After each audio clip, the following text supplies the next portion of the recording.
అందరికీ నమస్తే. ఆంధ్రప్రభకు స్వాగతం. నేను మీ సంతోషి. ప్రస్తుతం మనతో ఒక ప్రముఖ వ్యక్తి ప్రొఫెసర్ హరగోపాల్ సార్ ఉన్నారు. నమస్తే సార్. నమస్తే. సార్, పాస్టర్ ప్రవీణ్ మరణం చాలా హల్చల్ చేసింది. సో, క్రైస్తవ మత సంఘస్థులైతే చాలా వ్యతిరేకత చూపిస్తున్నారు. పోలీసులేమో దీనికొక అంటే ఎండింగ్ అనేది ఇచ్చారు. సో, ఆయన ఓన్లీ పడిపోయి చనిపోయారని చెప్పేసి. కానీ క్రైస్తవ మతస్థులు ఎవరైతే ఉన్నారో వాళ్ళు దీన్ని వ్యతిరేకిస్తున్నారు. ఇది ఆయన చనిపోలేదు, ఆయన హత్య చేశారు అని చెప్పేసి. సో, ఇందులో ఎంతవరకు నిజాలున్నాయి సార్? అంటే హత్యలైతే చాలా జరుగుతున్నాయి. హ్మ్. రోజు న్యూస్ పేపర్‌లో హత్యలు జరుగుతున్నాయి. కనుక హత్యలు జరగడము అనేది ఇప్పుడు ఎవ్వరు అన్నా ఒక మనిషి హత్య చేయబడ్డాడు అంటే మనము లేదు హత్య చేయబడలేదు అని అనడానికి లేదు. కానీ క్రిస్టియన్ మతస్థులకి కొంత అన్ని మతాలకు ఒక రకమైన భయము, ఒక రకమైన అనుమానం ఏర్పడింది. కనుక ఎక్కడ ఒక అంటే అన్యాచురల్ డెత్ జరుగుతుందో, ఎక్కడైతే మరణము అది ఒక న్యాచురల్ డెత్ కాదు, అక్కడ అనుమానం పడడానికి చాలా అవకాశాలు ఉంటాయి. ఎందుకంటే సమాజంలో వచ్చిన మార్పుల వలన, మతాల మధ్యన వచ్చిన ఘర్షణ వలన ఒక మతం వాళ్ళు ఇంకో మతం మీద నమ్మకం లేకపోయినా, లేదా వాళ్ళకు సంబంధించిన మనిషి చనిపోయినప్పుడు ఎవరు చంపారు అనేటువంటి ప్రశ్న వస్తుంది. న్యాచురల్ చనిపోయాడా, యాక్సిడెంట్లో చనిపోయాడా, ఆయన ఆత్మహత్య చేసుకున్నాడా, ఇవి ఏ కారణాలైనా కూడా ఇవాళ ఇది మతాల మధ్యన సామరస్యం లేకపోవడం వల్ల, ఒక మతాల వాళ్ళకి ఇంకో మతం మీద విశ్వాసం లేకపోవడం వల్ల ఈ డెత్ ఏదైతుందో బాగా పొలిటికల్ అయింది. దీని మీద చాలా పెద్ద చర్చ జరుగుతుంది. కానీ అంతిమంగా ప్రభుత్వాలు, ఏజెన్సీసే ఇన్వెస్టిగేట్ చేయాలి. వాళ్ళే తేల్చాలి ఇది ఏం జరిగింది. మనకు అంతకంటే మించిన వేరే మార్గం కూడా లేదు. ఇప్పుడు వేరే మనం ఇన్వెస్టిగేట్ చేయడానికి అంతిమంగా రాజ్యమే, ప్రభుత్వాలే చేయాలి.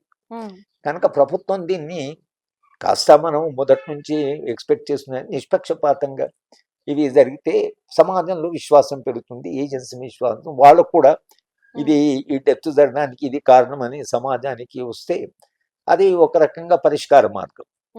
కానీ ఇన్వెస్టిగేషన్ కూడా సరిగా జరుగుతుందా లేదా, పోనీ ఇన్వెస్టిగేషన్ చేసిన తర్వాత ఇది చంపలేదు, హత్య జరగలేదని అన్నారనుకోండి, అయినా సమాజంలో అనుమానాలు ఉండనే ఉంటాయి.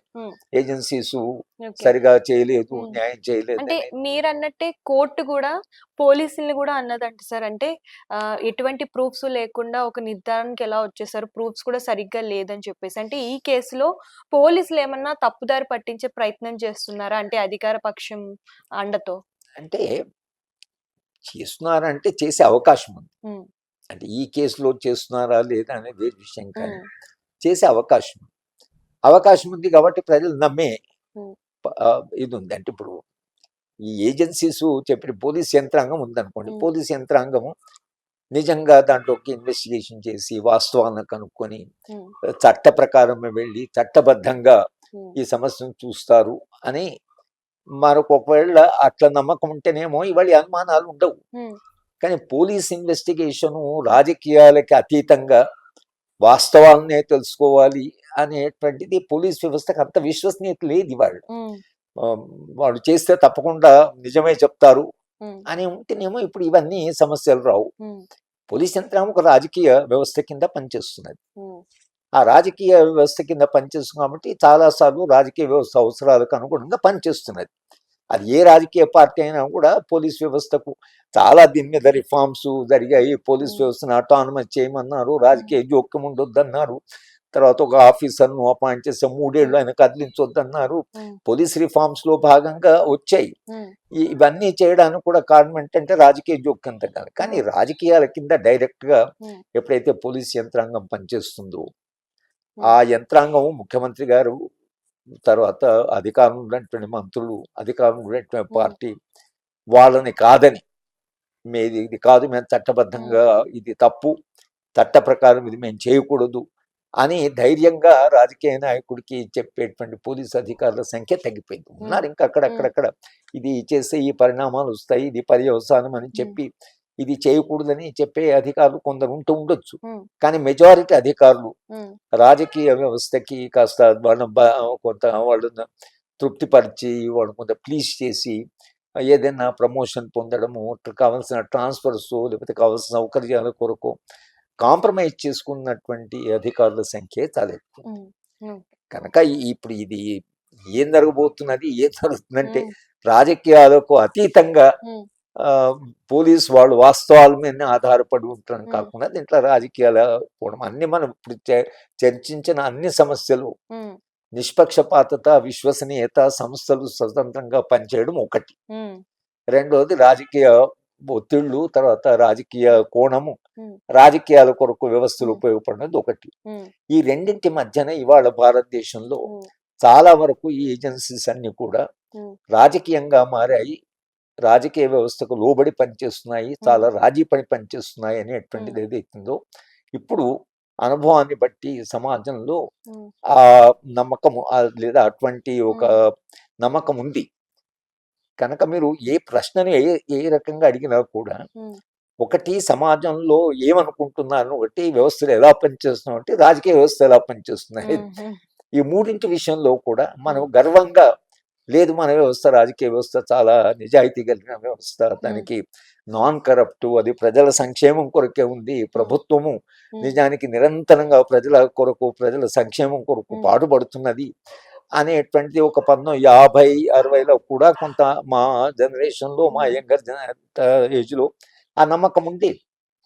ఇప్పుడు మేము ఉస్మానియాలో చదువుకున్నప్పుడు ఏదైనా పొరపాటు జరిగితే ఐఏఎస్ ఆఫీసర్ చేత ఎంక్వైరీ చేయించేవాళ్ళం, అడిగేవాళ్ళం. అంటే ఐఏఎస్ ఆఫీసర్కు అప్పుడు ఎంత నిజాయితీ ఉండేదంటే విద్యార్థులు ఐఏఎస్ ఆఫీసర్ చేత ఎంక్వైరీ చేస్తే అన్ని బయటపడతాయని, ఐఏఎస్ అది అధికారితో చేయించండి అనే దగ్గర నుంచి వాళ్ళ జ్యుడిషియల్ ఎంక్వైరీ, ఆ జ్యుడిషియల్ ఎంక్వైరీ అడగడం కూడా చాలా మంది జడ్జి మంచి జడ్జి వేయండి, ఒక జ్యుడిషియల్ ఎంక్వైరీ కాదు, వేసే జడ్జిని కాస్త మంచి జడ్జిని వేయండి అని అడుగుతున్నారు, ఎందుకంటే వాళ్ళ సంఖ్య కూడా చాలా తక్కువ ఉంది కాబట్టి. కనుక ఇది మొత్తంగా ఇవాళ ఏదో వాస్తవాలు బయటకు వస్తాయనేది యంత్రాంగము వాస్తవాలు, ఎవరైనా ఫ్యాక్ట్ ఫైండింగ్ టీలు, పౌర హక్కుల సంఘాలు, ప్రజా సంఘాలు వాళ్ళు వెళ్ళి దాన్ని కొంత బయటికి తీయవలసిందే కానీ యంత్రాంగము దాన్ని బయటికి తీయగలదు అనేటువంటిది ఇవాళ కొంత అనుమాన పడవలసినటువంటి అవసరం. సార్, ఈ పాస్టర్ ప్రవీణ్ మరణం వెనకాల సో నిజ నిజాలు బయటకు రాకపోతే క్రైస్తవుల పైన ఎలాంటి ప్రభావం చూపుతుంది సార్ ఇది? ఏముంటుందమ్మా, మైనారిటీస్ వాళ్ళు మొత్తము వ్యవస్థను ప్రభావితం చేసి రాజకీయాలను ప్రభావితం చేసే పరిస్థితిలో ఉంటారు. భారత రాజ్యాంగమైన ప్రజాస్వామ్యమైన మైనారిటీస్ యొక్క హక్కులను ప్రత్యేకంగా రక్షించింది, ఎందుకంటే వాళ్ళు సంఖ్యలో తక్కువ ఉంటారు, వాళ్ళకు కావలసిన వాళ్ళని ఎన్నుకునే పరిస్థితులు ఉండరు, కనుక వాళ్ళ హక్కులను కాపాడవలసిన బాధ్యత, అందుకనే రాజ్యాంగంలో మైనారిటీస్ కు హక్కులు ప్రత్యేకంగా రాజ్యాంగంలో వాళ్ళకి ఇవ్వబడ్డాయి. ఆ హక్కులు ఎందుకు ఇవ్వబడ్డాయి, మైనారిటీస్ ను నిర్లక్ష్యం చేస్తారు అని రాజ్యాంగ సభ ఆలోచించే బాబాసాహెబ్ అంబేద్కర్ రాజ్యాంగం రాసేటప్పుడు మైనారిటీలకు స్పెషల్ గా రైట్స్ ఇచ్చారు. ఆ కనీసం ఆ రైట్స్ ని ప్రొటెక్ట్ చేస్తే ఇవాళ మైనారిటీస్ ఇంత అంటే నిస్సహాయంగా ఉండవలసిన అవసరం ఉంది, ఎందుకంటే రాజ్యాంగంలో వాళ్ళకి హక్కులు ఉన్నాయి కాబట్టి. ఆ రాజ్యాంగంలో ఉండేటువంటి హక్కులను మనం అమలు చేయాలి కదా, అమలు చేయకపోవడం వల్ల ఇవాళ ఏమవుతుంది, ఏదన్నా ఒక సమస్య వస్తే సమస్య పరిష్కారం కాకపోతే మనం ఏం చేస్తాం, అసలు స్టేన్స్ విషయంలో ఇప్పుడు అతను ఫాదరు ఇద్దరు పిల్లల్ని కాల్చి చంపారు వెహికల్లో, ఏమైంది దాని మీద కేసు నడిచి మొన్న అతను బయటకు వచ్చాడు, ఎవరైతే ఆ రోజు ఆ చావు కారణం, ఆల్దో ఆమె పిల్లల తల్లి అతన్ని క్షమించానే అన్నది, ఆమె తమ పిల్లల్ని తన భర్తను చంపిన నేను క్షమించాను అని ఆమె క్రిస్టియన్ ఎథిక్స్ ప్రకారమే అన్నది. కానీ అది సరే, ఆయనకు ట్రయల్ నడిచింది, శిక్ష పడింది, శిక్ష పడలేదు, కానీ మొన్న అతన్ని రిలీజ్ చేశారు. సో అది రిలీజ్ చేయడం అంటే సరే చట్టం ప్రకారం రిలీజ్ చేసి చేయిండొచ్చు. గుజరాత్లో జరిగినటువంటి కేసులో వాళ్ళకు జీవితకాలం పడితే వాళ్ళను ఒక రెమిషన్ ఇచ్చేసి కొంత రేప్స్ చేసి తర్వాత అలాంటి చేసిన వాళ్ళందరినీ వదిలిపెట్టారు. దాని మీద సమాజంలో పెద్ద ఎత్తున ఒక నిరసన వచ్చింది, ఇదేమిటి అసలు రేప్ చేసి ఇంత దుర్మార్గం చేసిన వాళ్ళని ఇట్లా వదిలిపెట్టినట్టు మళ్ళీ సుప్రీంకోర్టుకు వచ్చి వాళ్ళని వెనక్కి పంపారు. కనుక ఇది మీరు వాళ్ళు ఎందుకు పంపారు అనేది ఇప్పుడు ఆ మైనారిటీకి ఏం విశ్వాసం ఉంటుంది, తప్పులు చేసి రేప్ చేసి మర్డర్ చేసిన వాళ్ళకి శిక్ష పడ్డప్పుడు హ్మ్. మధ్యాహ్న శిక్షను తగ్గించడం నిజంగానే చాలా మంచి వాళ్ళు తర్వాత హ్మ్. రిఫార్మ్ అయ్యారంటే అది వేరే విషయం. కనుక ఇవాళ ఈ ప్రవీణ్ విషయంలో కూడా జరగబోయేది ఏమిటంటే ఇది ఆయనను వదిలిపెట్టొచ్చు అనుకోండి. హ్మ్. వదిలి లేదా ఆయన మర్డర్స్ని వాళ్ళు వదిలిపెట్టారనుకోండి. హ్మ్. ఏమనుకుంటారు ఈ దేశంలో మనకు ఎక్కువ రక్షణ లేదు. హ్మ్. మన రక్షణ మనమే చూసుకోవాలి. హ్మ్. ప్రభుత్వాలు మమ్మల్ని చూసుకుంటున్నాయి. హ్మ్. లేదా ప్రపంచవ్యాప్తంగా భారతదేశంలో మైనారిటీస్ హక్కులను హ్మ్. చాలా కాపాడబడుతున్నాయి. హ్మ్. మైనారిటీస్ కంప్లీట్ ఇప్పుడు హ్మ్. బంగ్లాదేశ్‌లో హిందువులకి నష్టం జరిగితే మనం చాలా గొడవ చేస్తున్నాం. హ్మ్. నిజమే. హ్మ్. అక్కడ హిందువుల దేవాలయాన్ని కానీ, హిందువులను కానీ అక్కడ వాళ్ళు వేధించినప్పుడు హ్మ్. మనము మైనారిటీస్ హక్కుల గురించి మాట్లాడుతున్నాం. హ్మ్. బంగ్లాదేశ్‌లో మైనారిటీస్ హక్కులు దెబ్బతిన్నాయి. పాకిస్తాన్‌లో హ్మ్. మైనారిటీస్ హక్కులు దెబ్బతిన్నాయి.